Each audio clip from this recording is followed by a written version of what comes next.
Good morning and welcome to Perth Airport. The time is currently 8 AM and today I'll be flying Qantas in their Boeing 737 in business class on the flight between Perth and Sydney, which will take a little over 4 hours in total travel time.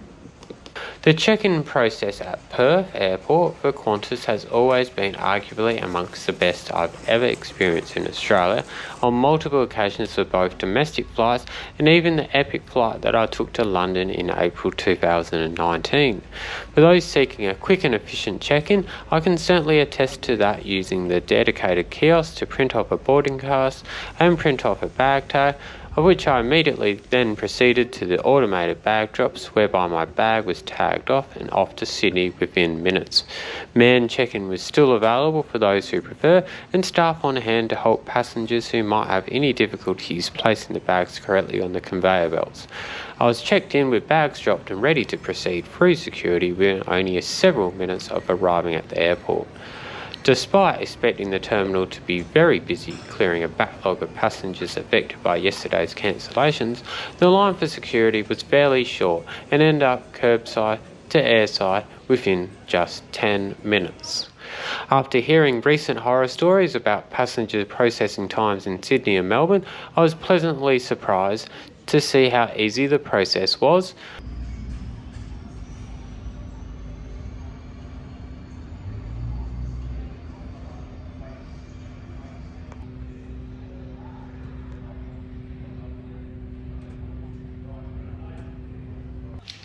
On today's flight, I had access to the higher-end business class lounge at Perth's domestic terminal, courtesy of Flying Business.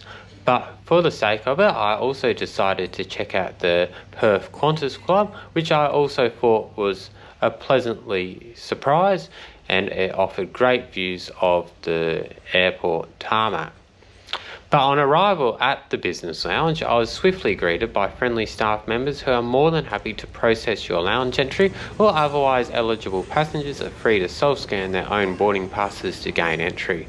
In the lounge, there's plenty of comfortable and varied seating options with some partially obscured views of the apron. Food available for the late Wednesday morning departures over east consists of a self-service buffet serving popular continental breakfast favourites in addition to barista-made coffee, which was freely doing the rounds. Unfortunately, unlike its international counterparts, alcoholic bar service is not available around the clock and does not commence at 12 PM.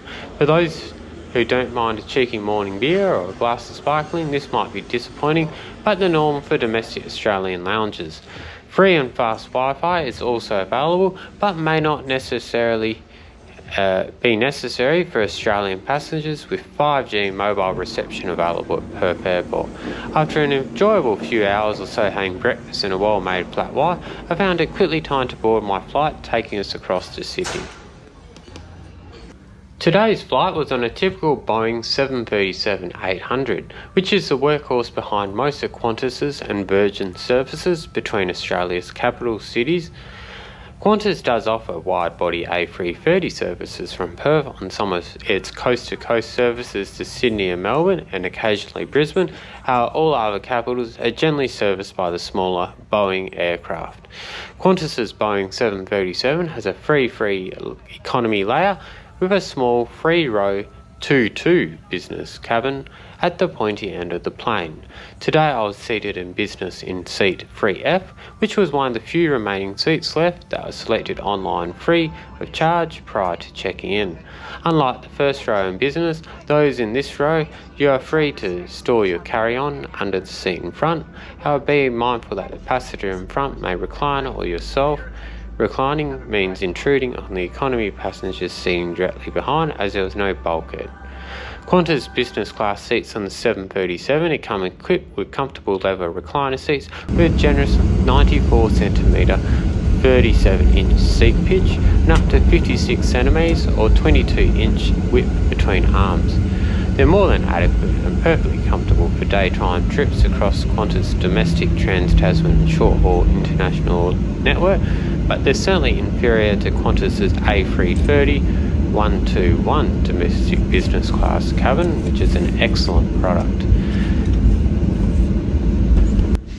This morning's service to Sydney was absolutely a full flight due to a combination of strong demand for travel post-COVID and a scramble to rebook thousands of passengers who had flights cancelled the previous day.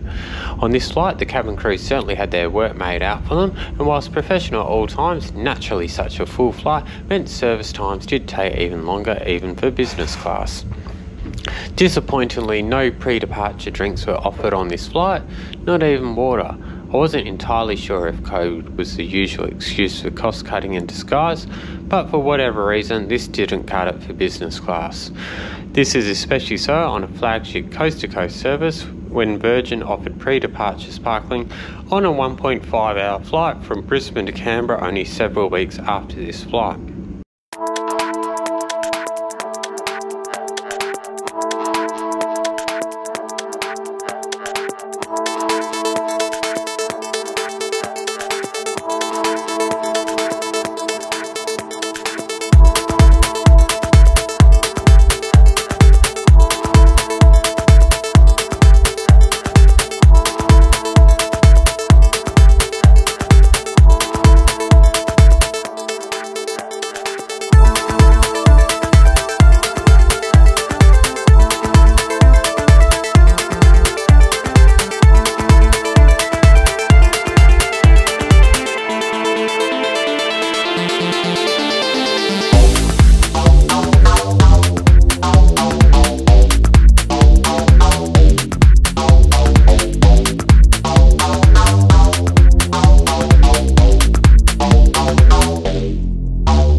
Sitting in the last row of business, and indeed the last seat to be offered food and drink rounds, don't assume you'll get your desired meal choice. On this particular occasion, this is exactly what happened. It's perfectly understandable that the excess meals shouldn't be loaded up just to guarantee passengers can have whatever choice they want. However, perhaps a system where customers could opt to reserve a meal if they wish would address this dilemma and help professionalise the business class dining experience and help reduce waste. At the same time, service began approximately half an hour after takeoff, with crew coming around to personally take post-departure drink orders. Asked for a sparkling wine on offer, which was a Grand Burge Pinot Noir Chardonnay, which comes in a neat piccolo bottle. Retailing at around $25 a bottle in Australia, is probably one of the fanciest you'll find on a regular domestic Australian carrier flight, but of course far behind what you would expect on a flagship international carrier. I received the only remaining lunch option, which was the lamb shank, which was tender and tasty and came accompanied by sourdough bread and a lemon cake, which was hot washed down by a tasty Little Creatures Pacific ale. All in all, the meal service was reasonably tasty and well portioned, and in line with what I'd expect with domestic business class catering. During the remaining few hours of the flight, the crew did several rounds offering several red and whites. On offer for anything else, passengers had to largely ask the crew, who were happy to oblige. Overall, the cabin crew were professional and the service was good, albeit a little slow and not overly personalised. I don't objectively think this is necessarily the fault of the crew, but just staffing demands and the high volume of passengers.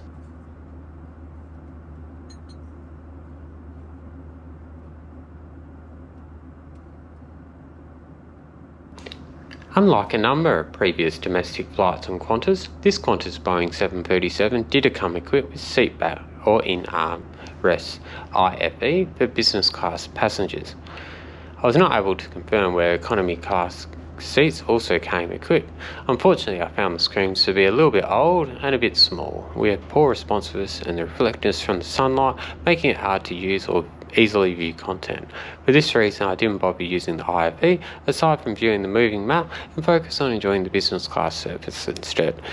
Aside from seatbelt IFE, Qantas also has a reasonably decent BYO streaming service that is available and has a selection of movies and TV shows in addition to a flight map. For those who rely on good entertainment to get through a longer flight, I'd definitely recommend bringing your own device loaded with content just in case you don't fancy Qantas's limited offering. A real highlight of this flight is the fast free in-flight Wi-Fi, which is more than adequate for browsing the web and keeping connected with social media. It was impressive to access detailed information on the journey, be able to track the flight's path on flight radar 24 while airborne at 40,000 feet. After nearly 4 hours in the air and winding the clock forward 2 hours onto daylight saving time, we approach our descent over Botany Bay into Kingsford Smith International Airport for a landing just after 5 p.m. Now, as we are starting our descent into Sydney's International Airport and across Botany Bay, what greater opportunity to now sit back, relax, and enjoy our landing into Sydney International Airport.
most notably cost, flight duration, and possibly most importantly, aircraft type.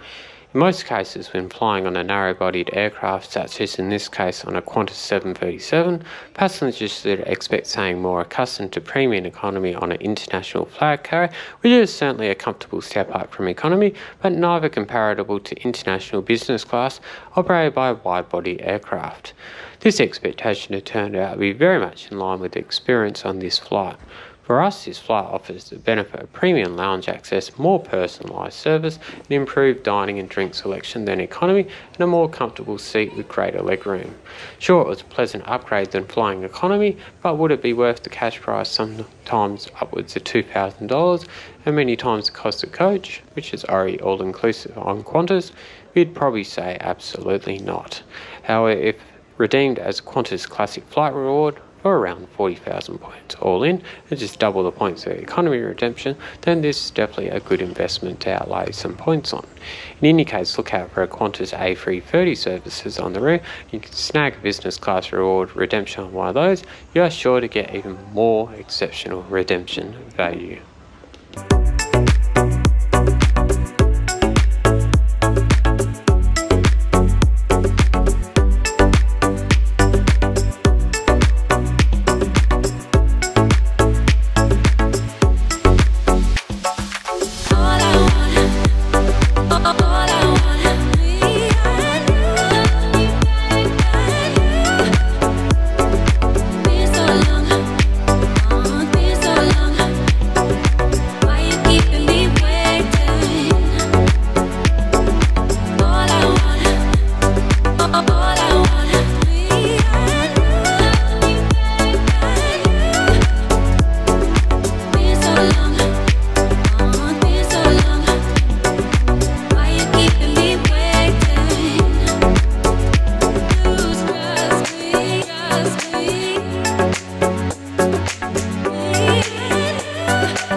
Arrival to an unusually warm winter evening into Australia's largest city, it took around 20 minutes for luggage to finally arrive at the baggage belts.